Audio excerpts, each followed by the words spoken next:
Welcome to Talk Back.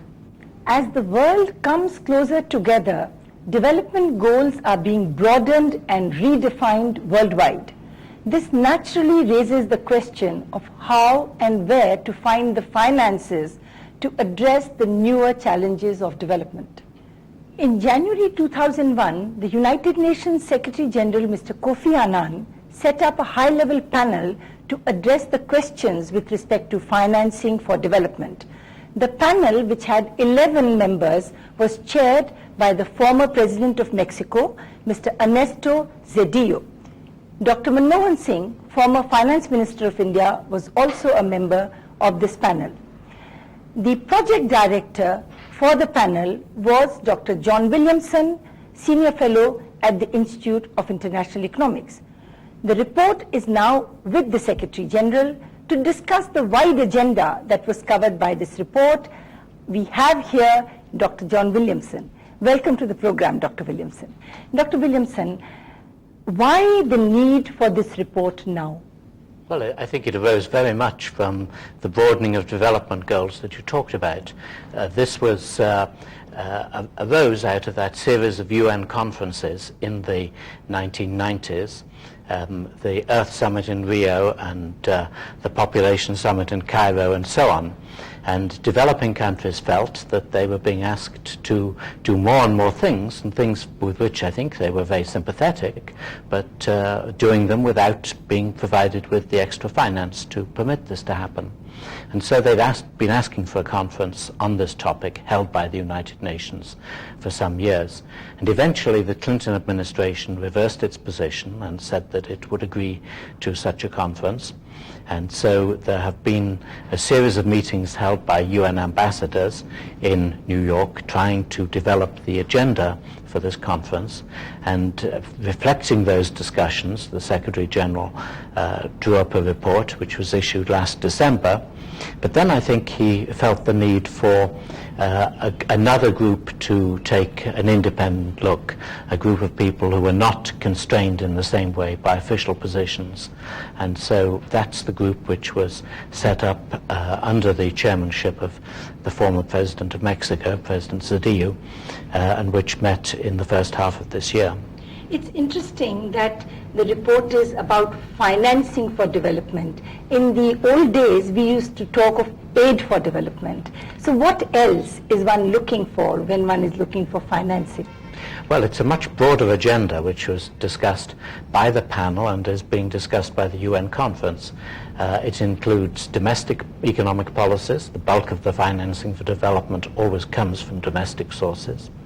It includes trade, capital movements, private capital movements, and then aid and public sector finance and new sources, possible new sources of finance from the public sector, and then the reforms to the international economic system, to the way in which the international institutions are working. All those topics were part of the remit.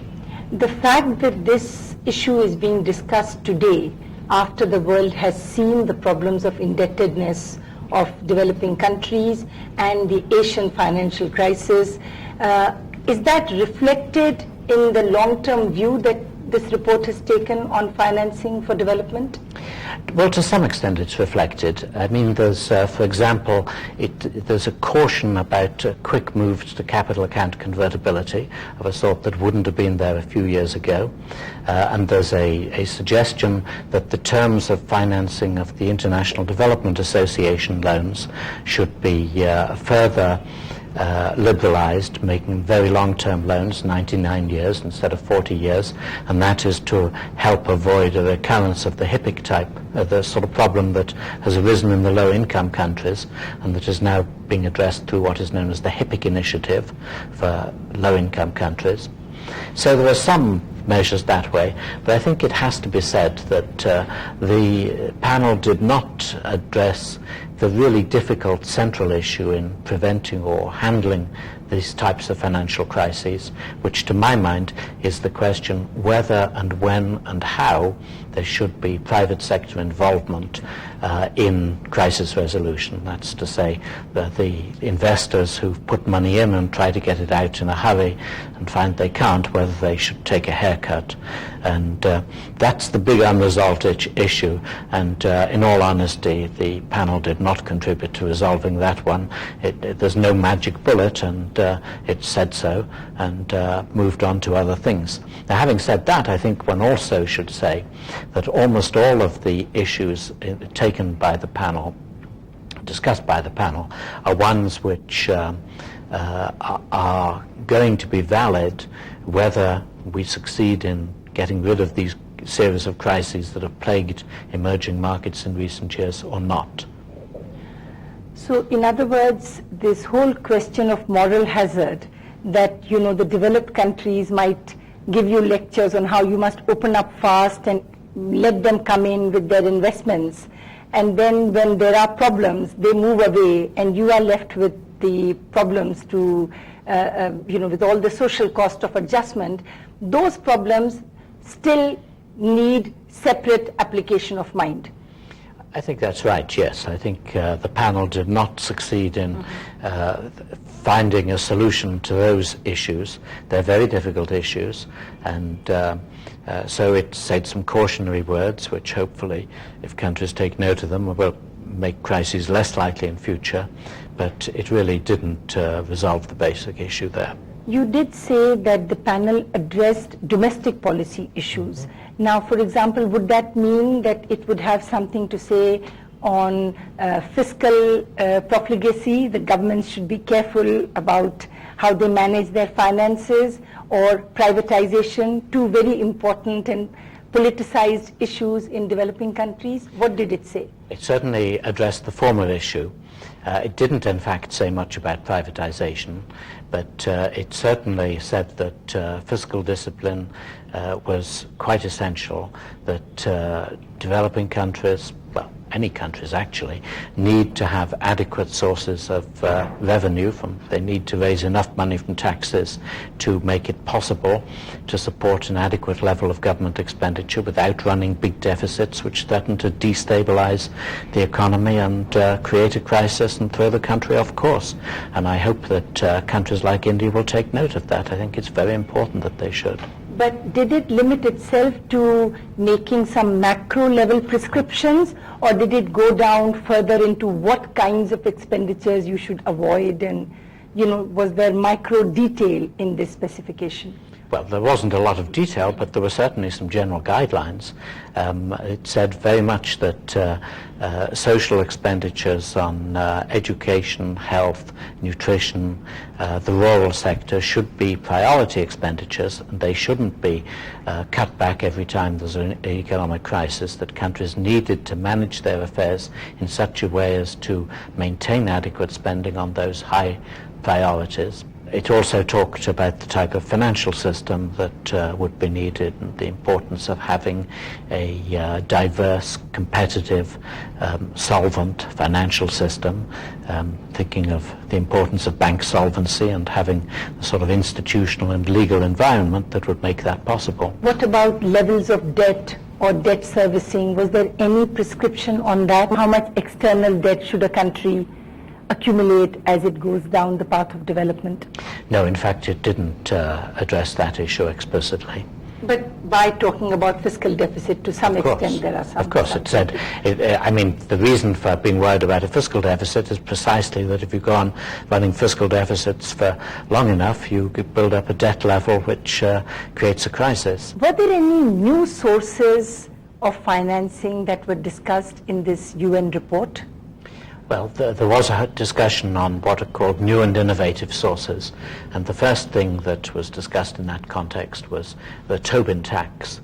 Now, the Tobin Tax is would be a tax on all transactions in the foreign exchange market, and the idea of its proponents is that this could simultaneously raise a lot of revenue because there's a lot of turnover in the market, and that would naturally be revenue for international purposes, since it comes from these international transactions. And it would also, they argue, be a damper on speculation in the foreign exchange market. It's very interesting. There seems to be a change in thinking. You know, 5 years ago, anything that will slow down capital flows was something that was frowned upon. Now we are talking of taxing capital movements? Well, that's it was discussed by the committee. The committee, in fact, did not, the panel did not, in fact, reach a conclusion on the issue. It said the case in favour, it said the case against, and then it said it needed further study. It also threw out the possibility of another type of global tax. It discussed the possibility of a tax on carbon dioxide emissions so as to help combat the problem of global warming. And the idea there would be that each country would be expected to have a tax of at least a certain amount on coal, oil and natural gas consumption, and then developed countries would be expected to pass on the revenue from a base level of that tax to some international organizations that were supplying what are known as global public goods. Do you think this taxing of emissions is a practical proposition?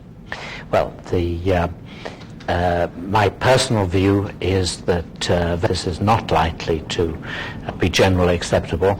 Now, is the carbon tax more realistic? Well, some people said, this is just one in the eye for George W. Bush. Why on earth are you proposing such an unrealistic proposal?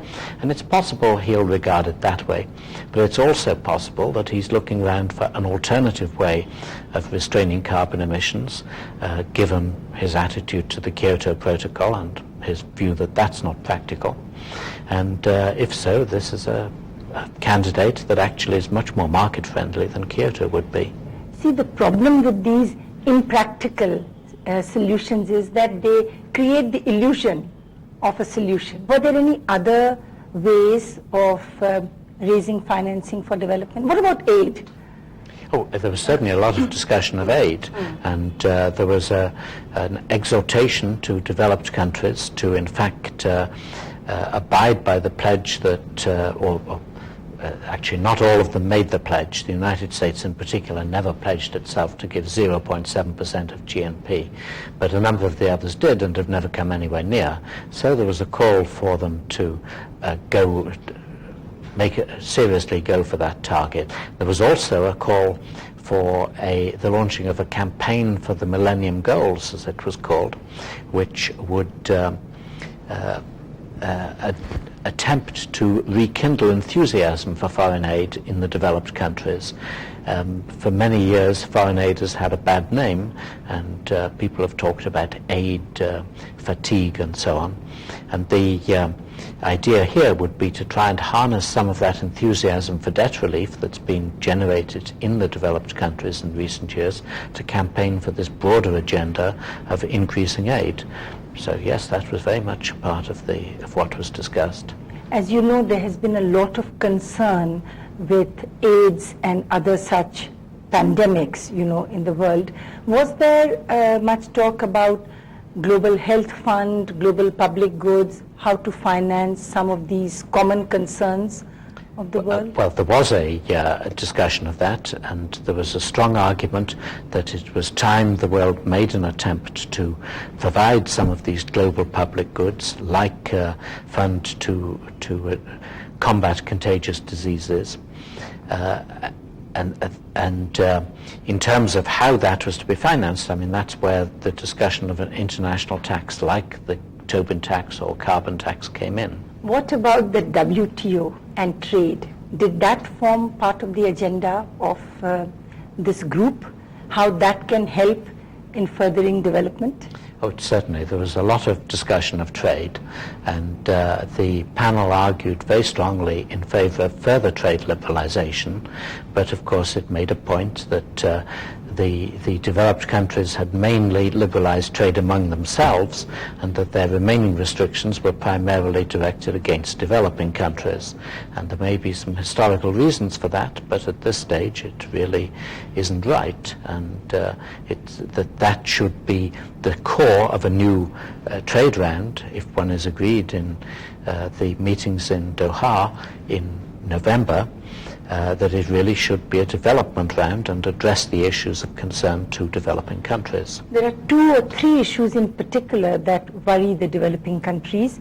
One, of course, the textile quotas. Did the panel have anything to say on how the developed countries have not really kept the spirit of the agreement and not, increased their quotas, lowered their tariffs as was expected? One of the things that we suggest is that, at least as far as the least developed countries are concerned, there should be an acceleration, an immediate implementation of the Uruguay round concessions, like the phasing out of the multi-fiber arrangement, the textile quotas.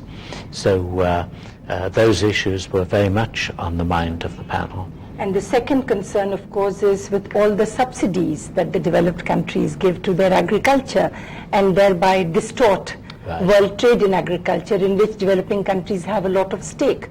Now, did the panel come up with some specific suggestions on how the European Union or Japan or the US should cut their subsidies on agriculture? Well, the panel suggested a very specific principle that the only subsidies that should be allowed should be ones essentially addressed to environmental issues.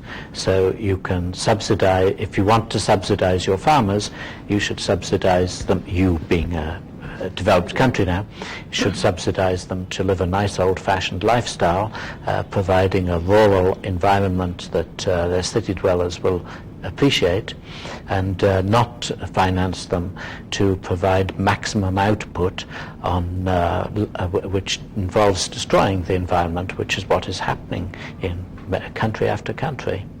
And then finally, the most controversial part of the WTO agreement with respect to developing countries is the TRIPS agreement, which forces an intellectual property protection regime in developing countries in a very short period, and in the process makes it very difficult for these countries to really have affordable access to some life-saving medicines, among other things. Was there much discussion and recommendation on that? What should be done? Yes, that was recognized to be an important issue, and the panel said that we needed to find a better balance between the two objectives here. I mean, one is that one principle is that once something has been invented, then it should be readily accessible to everyone who can make use of it. And the other is that in order to encourage people to invent new techniques, new medicines, you need to allow some restrictions, which will then raise the price or enable the producer to raise the price. Now, it seemed to us, to most of the panel at least, I think it seemed that the Uruguay round agreement had bent over backwards in accommodating that second need at the expense of the first, and that's really the complaint of the developing countries, and we said that it was necessary to look for a better balance. The least that one can ask for is that the WTO extend the deadline for the developing countries to set up their national legal systems in conformity with what the TRIPS regime requires. I mean, as of now, they are saying that by January 1, 2005, we should have a patent protection regime which is consistent with TRIPS. Now, it's not just a question of setting up an office and telling everybody you are supposed to register. This is a question of changing mindsets and having an enforcement machinery. So were these issues discussed? Is it at all, you think, on the cards that developing countries could ask for an extension of, say, 5 to 10 years?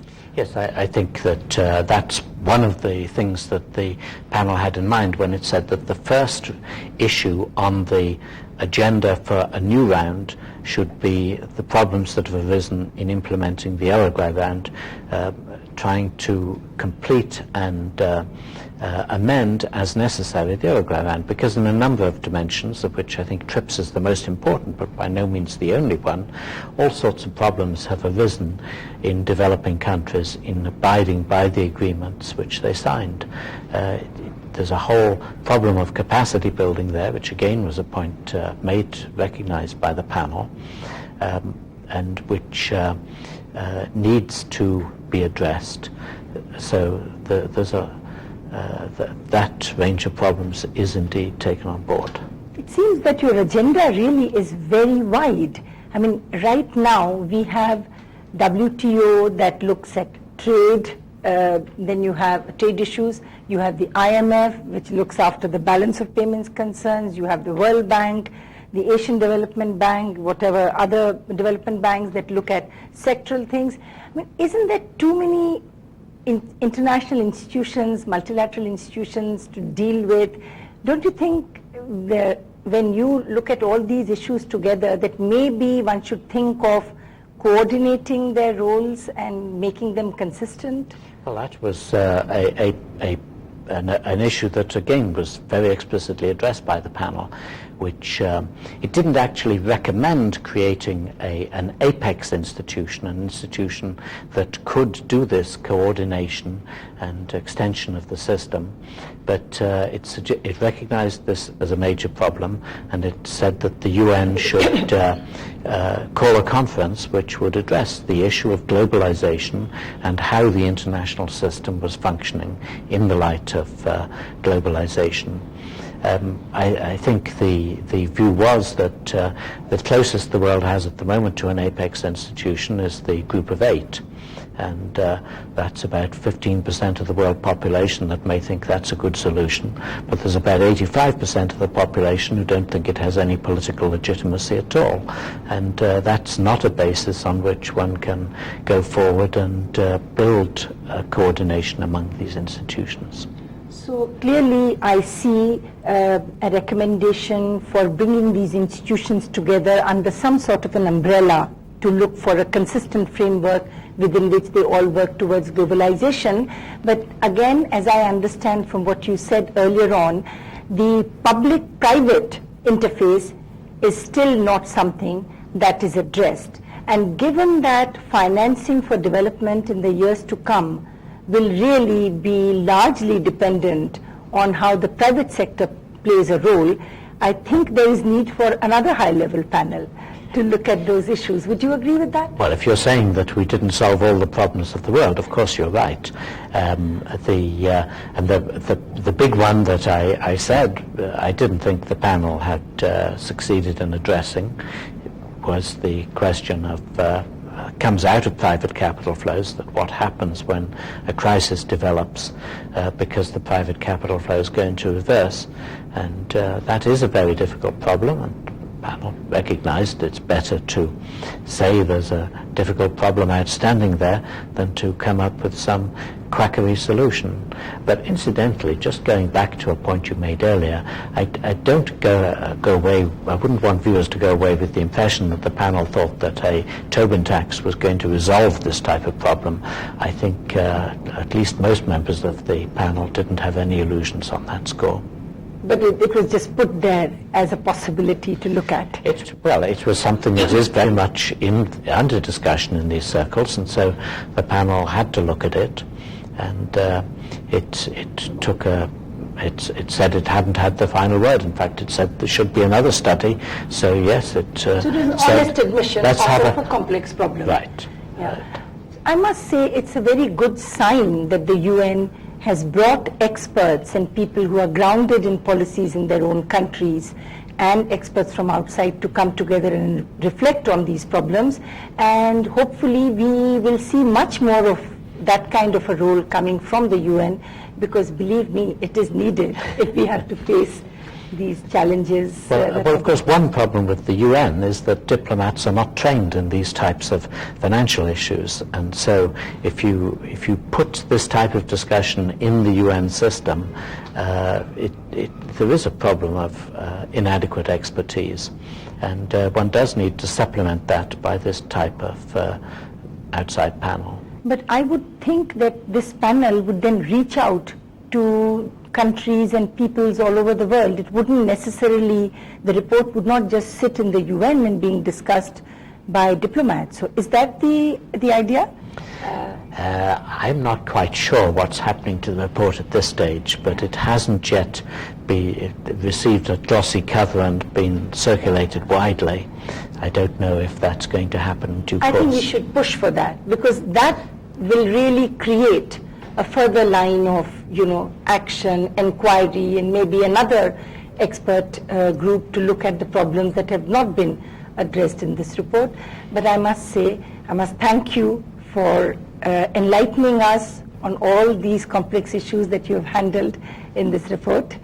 Thank you very much, Dr. Williamson. Goodbye.